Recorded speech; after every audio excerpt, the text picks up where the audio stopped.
My name is Caroline Foster, and at 30 years old, I never imagined my grandmother's death would ignite a full-scale family war. If you had asked me a year ago, I would have said our family wasn't perfect, but at least we were polite. We held holiday dinners with the silver polished and the arguments tucked under the tablecloth.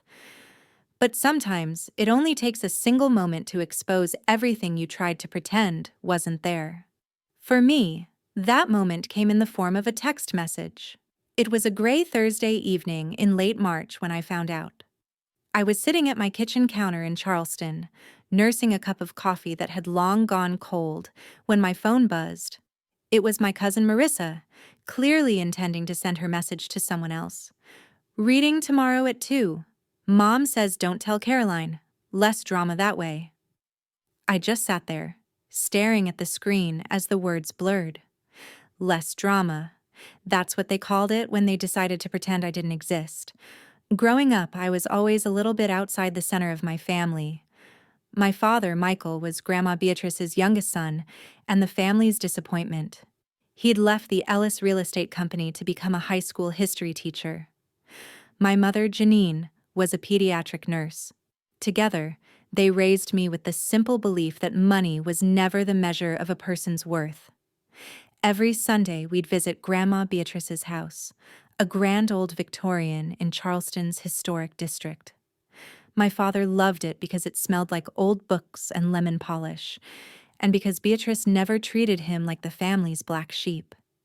When I was 12, everything changed. My father died suddenly of a brain aneurysm. My mother tried to hold it together, but grief clung to our little house like damp air you couldn't shake. That was when Grandma stepped in. "Caroline will stay here part of the week," she announced to the family, her voice leaving no room for argument. And so, for 6 years, I split my life in two. Days in my mom's modest bungalow, nights in Grandma's house with the high ceilings and the creaky wooden stairs. She became my second parent. We spent hours together in her kitchen, rolling out biscuit dough and listening to her stories about Charleston history. "You and I are alike," she'd say, tapping the side of my head with a flour-dusted finger. "We see people for who they are, not what they can give us." Those words shaped me in ways I only understood years later. By the time I was in nursing school, most of my family had drifted away from Grandma. They'd show up for her birthday or Thanksgiving, but they never stayed long. Uncle Gregory and Aunt Vivian always had somewhere better to be. My cousins were too busy climbing their corporate ladders. I chose hospice care, just like my mother. That decision confused them all. At Thanksgiving when I was 23, Uncle Gregory cornered me near the dining room buffet.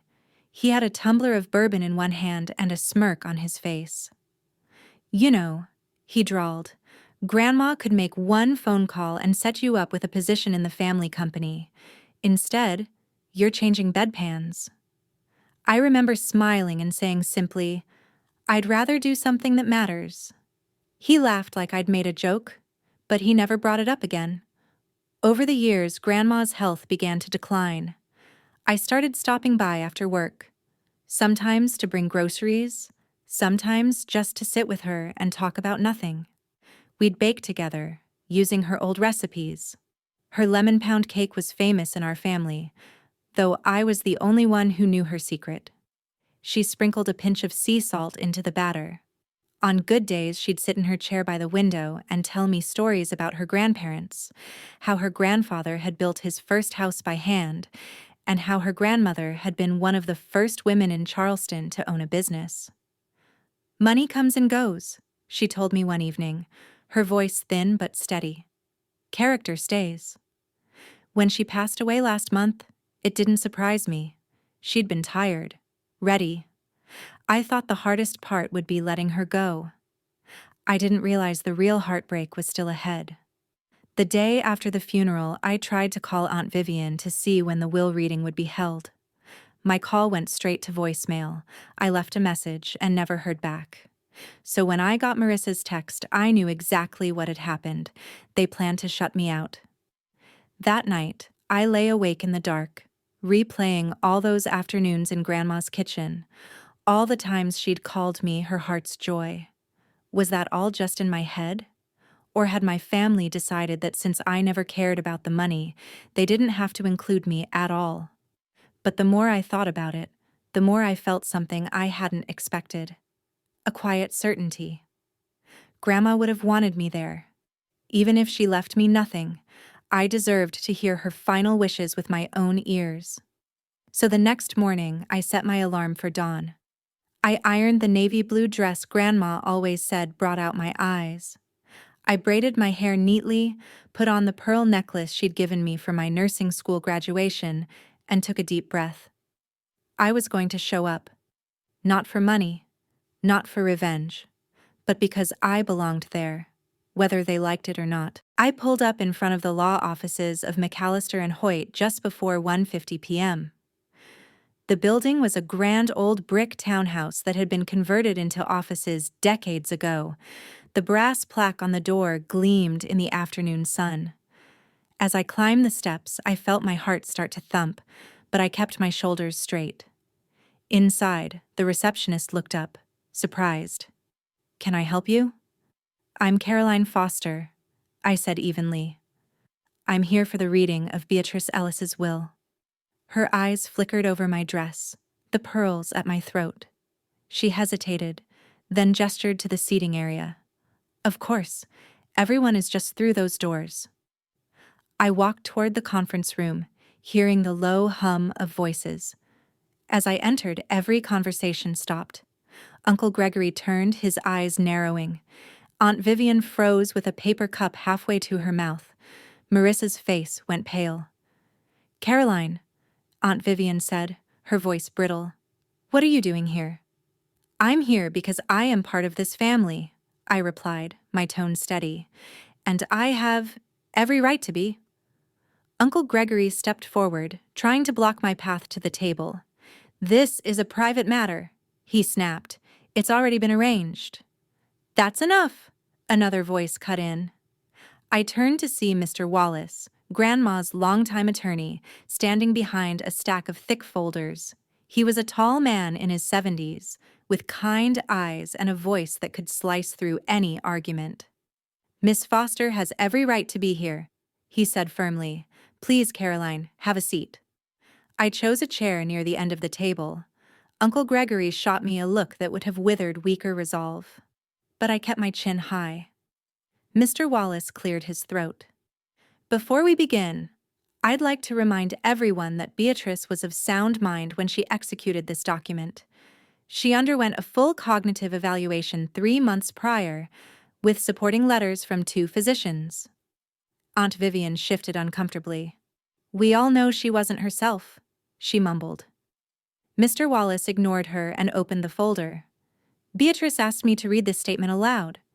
He slipped on his glasses and began, "To my family. If you are hearing this, I am gone. I have spent my life observing, loving, and sometimes protecting you.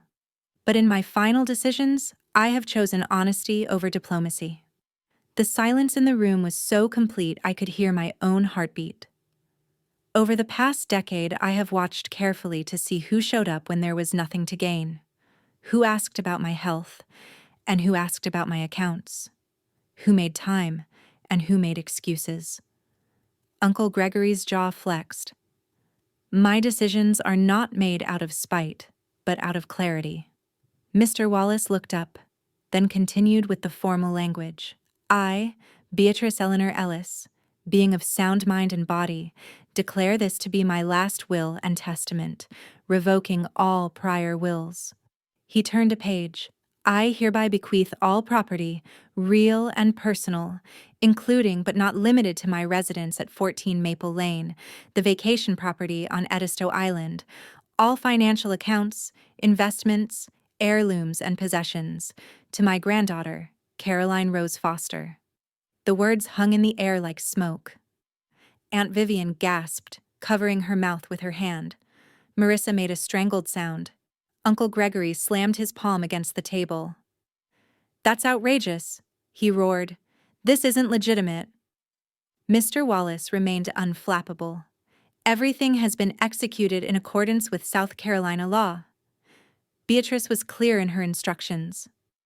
I sat frozen, my hands clasped tightly in my lap. I hadn't come expecting anything. I certainly hadn't imagined this. My grandmother, my greatest supporter, had left me everything. And in that moment, I understood what she had meant all those afternoons in her kitchen. Money shows you who people really are? This is manipulation, Aunt Vivian hissed. She must have pressured Beatrice. Don't be ridiculous, I said quietly, finally finding my voice.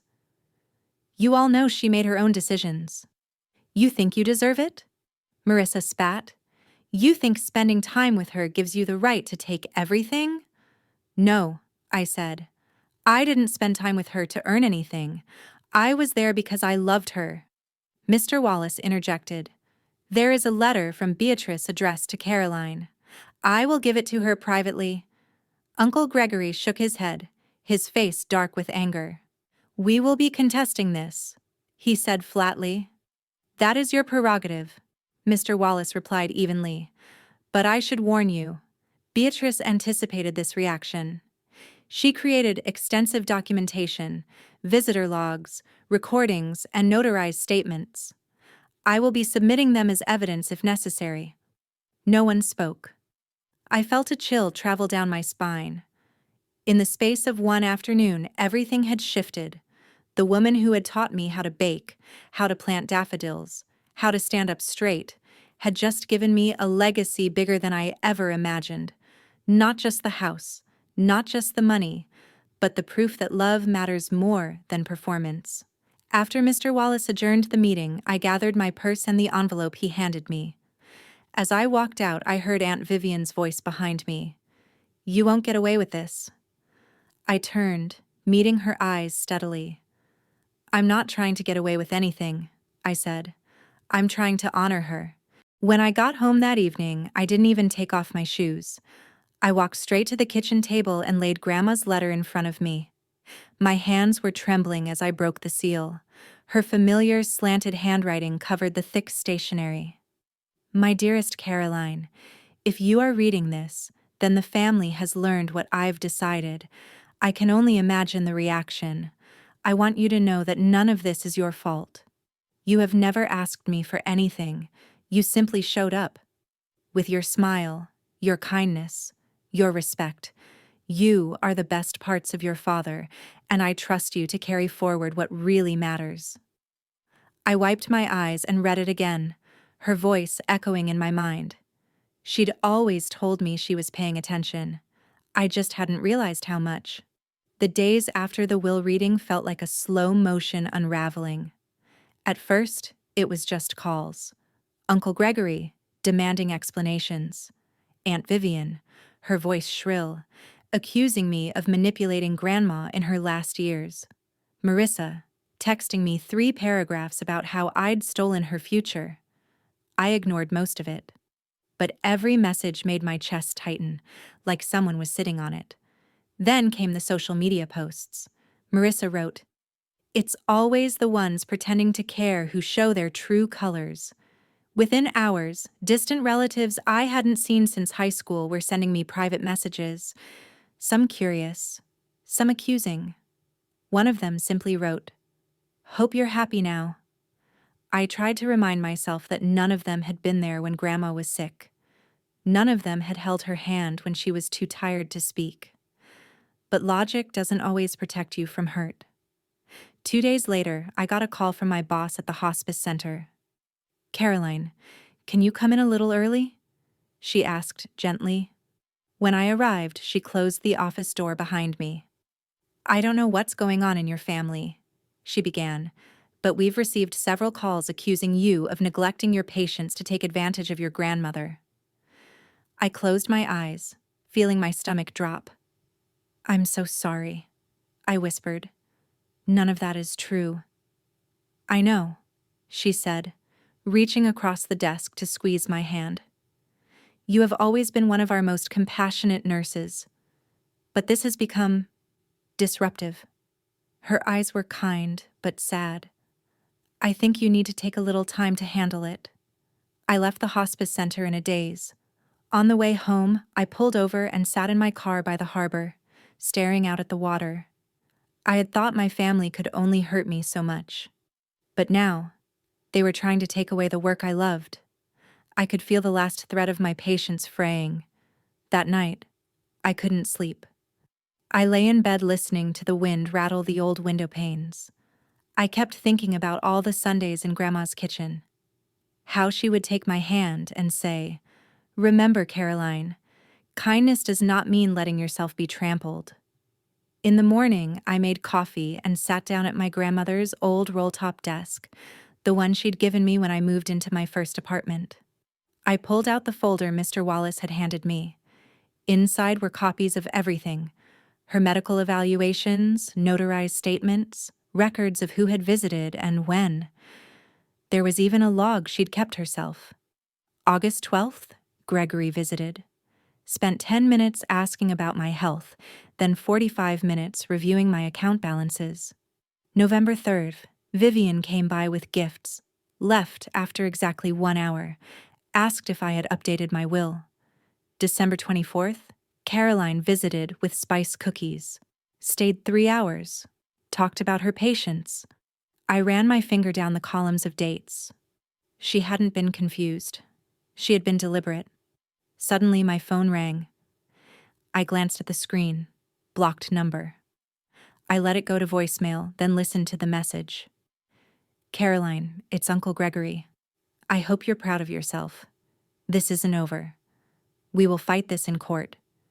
You think a few pieces of paper can erase decades of family? You've made yourself the enemy." I ended the message and pressed the phone to my chest. In that moment, I felt something shift inside me, something cold and resolute. They could fight. They could threaten. But they weren't taking away what Grandma had trusted me with. After all, she had left me more than an inheritance. She had left me the truth, and I wasn't going to let them bury it. 3 days after that voicemail, I got the official notice. Uncle Gregory had filed a lawsuit contesting the will. I stared at the envelope for a long time before I opened it. Inside was a letter full of legal language: undue influence, testamentary incapacity, lack of proper execution. In other words, they were going to try to erase Grandma's final wishes. I called Mr. Wallace right away. His voice was calm as always. "Caroline, I expected this," he said. "Beatrice prepared for it. I'm going to refer you to an attorney who specializes in contested estates."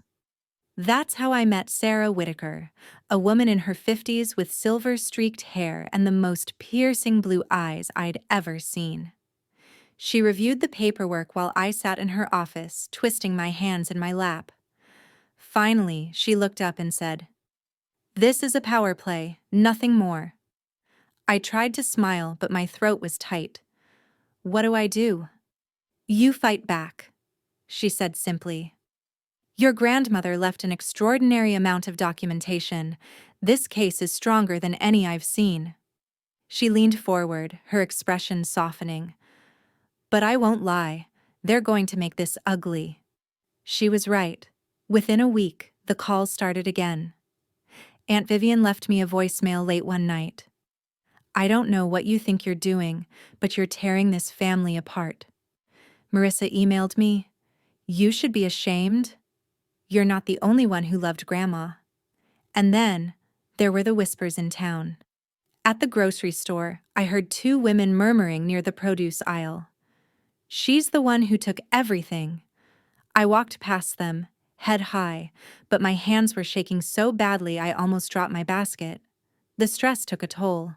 I wasn't sleeping. Some mornings, I'd wake up convinced I'd made everything worse by showing up at that will reading. One afternoon, when I felt like I couldn't hold it together any longer, I drove to Grandma's house. The place looked exactly the same as the day she died.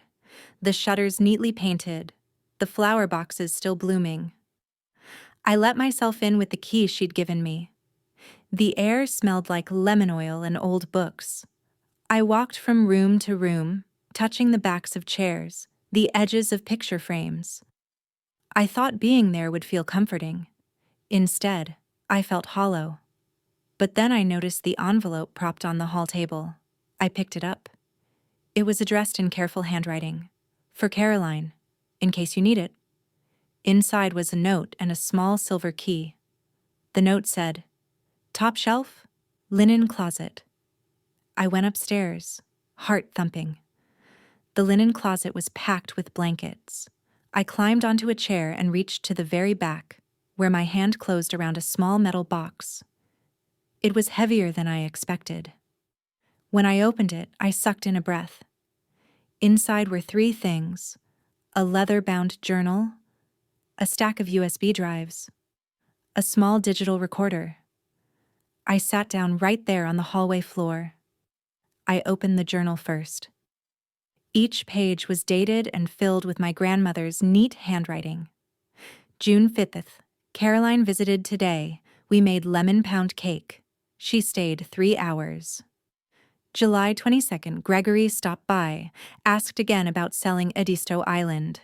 September 10th, Vivian came with a real estate agent. I told her to leave. Page after page. Proof. The next day, I brought everything to Sarah. She plugged one of the USB drives into her laptop. The screen lit up with a video. Grandma was sitting in her favorite armchair, looking straight into the camera. Her voice was clear. "My name is Beatrice Ellis. Today is November 12th, and I am of sound mind. I am recording this to explain my decisions regarding my estate." As I watched her speak, tears filled my eyes. There was no confusion in her expression, no hesitation, just certainty. Sarah closed the laptop gently when the video ended. "This changes everything," she said. By that evening, I felt something I hadn't felt in weeks. Strength. The next morning, I drove back to Grandma's house. I walked through each room, placing my hand on the walls she'd built a life in. And I whispered, "I won't let them erase you. They could try to twist the story. They could call me a thief. But I had the truth. And I was finally ready to stand my ground." The first thing Sarah did was send formal letters to every relative who had removed items from Grandma's house. They were written in precise lawyerly language that made even me nervous. "You are hereby instructed to return all property belonging to the estate of Beatrice Ellis within 10 business days to avoid legal escalation." 3 days later, Aunt Vivian called me, her voice a strained whisper. "Caroline, must we go this far? This doesn't have to be war."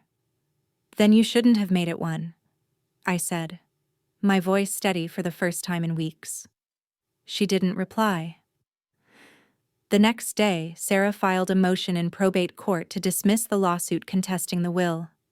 She attached Grandma's videos, the journal entries, the notarized statements from her doctors. All of it. "They won't win," Sarah told me as we sat across her desk. "Your grandmother didn't just leave instructions. She built a fortress."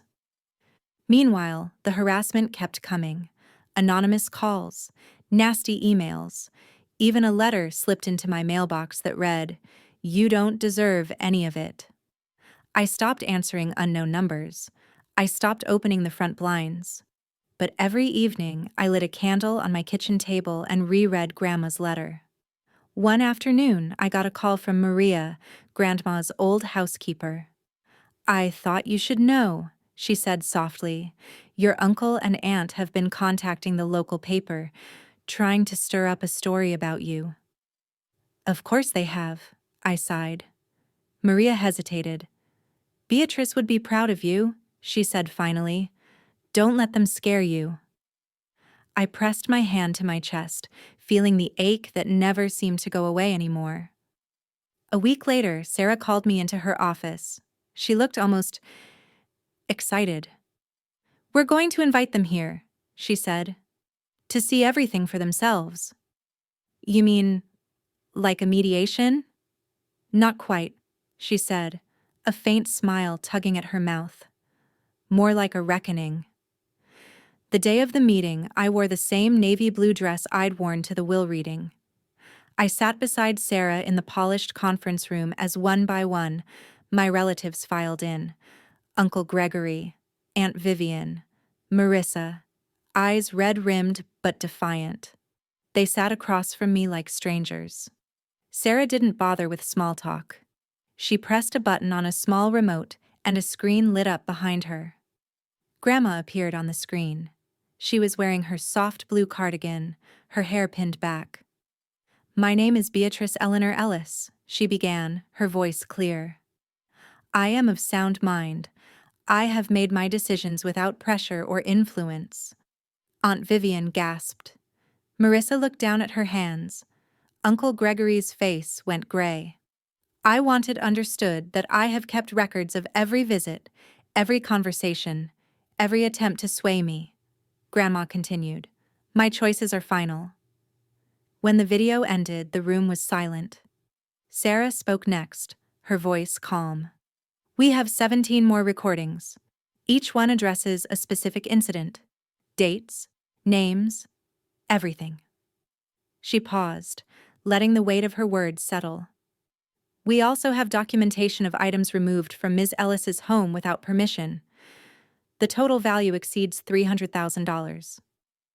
Uncle Gregory opened his mouth, then closed it again. Finally, he managed. "This is extortion." "No," Sarah said evenly. "This is evidence." I watched them all. These people who had once been my family. I waited to feel guilt, but all I felt was relief. Sarah leaned forward slightly. "You have two options," she said. "Return everything and withdraw the lawsuit, or we will proceed with criminal and civil action, and you will lose." No one spoke. Finally, Marissa broke the silence, her voice small. "Grandma loved you best." I met her eyes. "She didn't love me best," I said quietly. "She just saw me." They left without another word. As the door closed behind them, I felt something in me loosen, like a tight knot finally unspooling.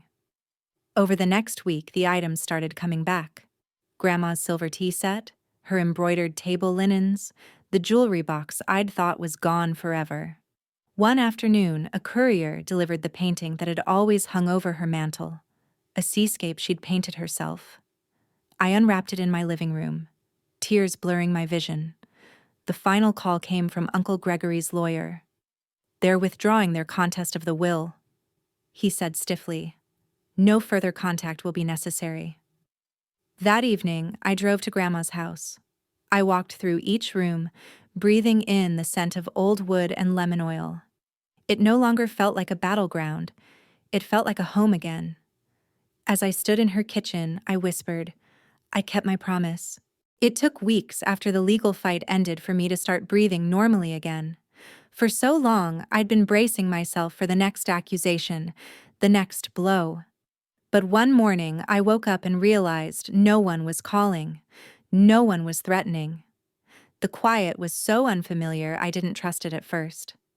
I started going to Grandma's house in the afternoons, just to sit in the kitchen with the sun streaming through the window. I'd make tea in her old blue kettle and lay out her recipe cards, some with little smudges of flour from years ago. One day, as I was tidying the shelves in her study, I found a photograph tucked behind a row of books. It was of me, about 8 years old, standing in the garden with Grandma. She had her arm around my shoulders, and we were both laughing, our heads tilted toward each other. I pressed it to my chest. She had always known exactly what mattered. In early spring, I made the decision I think Grandma would have been proud of. I resigned from the hospice center. Not because I no longer believed in the work, but because I finally realized I had outgrown that version of my life. I used part of the inheritance to start a foundation in Grandma's name, the Beatrice Ellis Fund for Dignity in Aging. Its mission was simple: to help elderly people without family support stay in their homes as long as possible. Some people said I was wasting the money. Others hinted that I was only doing it to make myself look good. I stopped listening to any of it. I knew the truth. Money doesn't change who you are. It just shows you, clearly, what you value. A few months later, I stood in the garden at the back of Grandma's house, now fully in bloom.